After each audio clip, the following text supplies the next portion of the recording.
يعني انا اعرف ان النهارده هيحصل بنتين اللي احمد رؤوف هيقول لك بنتايج فسخ حق. انا اعرف ما انت بتبلغ بالحلقه بقالك السؤال انت بتكلمني انا ليه؟ وانا المدير الرياضي؟ لا انت حماه. مش في مدير بل الحما بالله، بل الحما والاب بالله. لا حماء وعضو مجلس اداره بس. بل الحما بس ماليش دعوه بالكوره.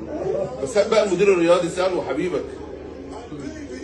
لقطه زي دي طبعا ما ينفعش انها تعدي من قدام مهم وما يمسكش فيها. اصلا اعلامنا اخر فتره ماشي بمبدا اي هزيمه اي خساره اي فضيحه لاي نادي امسك فيها انهش فيها اقعد اتكلم عليها ما تقدمش حلول. كله قدم اي فشل اي اخفاقات لكن ما تقدمش حلول. اي نادي بيقع امسك فيه، اي نادي بيغرق امسك فيه، اي نادي بينجح وقعه خسره عشان يقع برضه ونقعد نتكلم عليه. ما هو اي نادي بينجح مش هنعرف نتكلم عليه. هو ده اعلامنا الفتره الاخيره. اللي لفت انتباهي في الفيديو ده ان ازاي واحد يقبل على نفسه ان هو يكون عضو مجلس اداره نادي الزمالك الصبح وبالليل اعلامي بيحلل. يعني بالليل يطلع يقول خبر على نادي الزمالك والصبح يطلع نفس الراجل ينفي الخبر اللي قاله بالليل على نادي الزمالك. ايه يعني انت حرام مستحرم القرشين اللي بتاخدهم مع ام بي سي ومكمل عليهم ازاي؟ يعني انت واحد عضو مجلس اداره في نادي الزمالك وحجم نادي الزمالك وبالليل اعلامي بتدس في نادي الزمالك؟ يعني وده ينفع يعني؟ لا ويطلعوا الجهابسه يقول لك ان الزمالك بتحارب. يعني الزمالك بيتحارب وانتوا عايزين تفشلوا الزمالك ومش عايزين الزمالك يقف على رجله. حبيبي انت اللي بيحارب الزمالك من جواه. يعني اللي بيحارب الزمالك نفسه، اللي بيحارب الزمالك عضو مجلس الاداره بتاعه لعيبته، اللي بيحارب الزمالك اللعيبه بتاعته القديمه. يعني فانت تيجي انت تحط فشلك عليا ليه؟ لا واللقطه الثانيه بقى ان احمد سليمان بيقول لمهيب ان انت ما تروح تسال صاحبك. ما هو يعني